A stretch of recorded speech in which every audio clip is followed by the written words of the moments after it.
This is for my people out there who say that they are struggling with not being able to let go of long-term tracking of their calories and macros. And they are struggling with all these binging, overeating type episodes, maybe in the middle of the night, maybe in the day, etc.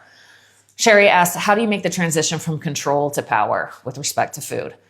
All right. First is I want to identify this little period that I feel like causes a lot of people to get stuck in this belief that they have to track long term and it's the only way they can be fit and healthy. Because what happens is when you are tracking for a long period of time, it is a restrictive mindset. 100%.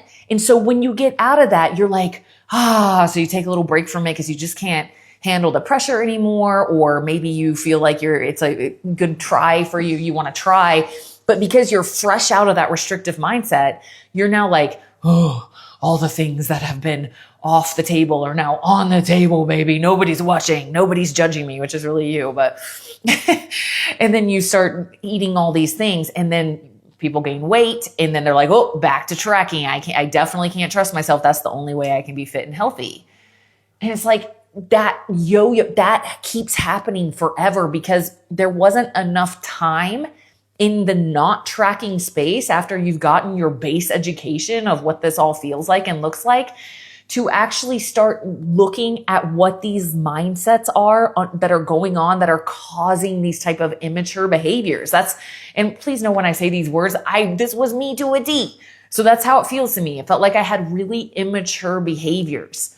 Like a little girl that wanted to like get away with the cookies or something. Like I had some big mean outside external authority, telling me what I could and couldn't do, but it was all happening in here. So, one, I recommend beginning a meditation practice. I was like, what are you talking about, Tara?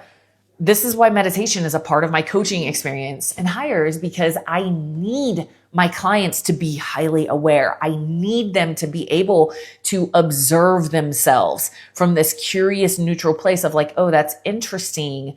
I started, okay, I wonder what led to that. You have to have that, a high level of being able to be the neutral, loving, curious observer of you and your patterns. Right? And then from that safe place, you get to start actually like hashing things out. That's why sometimes it's hard to give these recommendations. Like the longer I one-on-one coach, the harder social media gets because I'm like, there's so much nuance.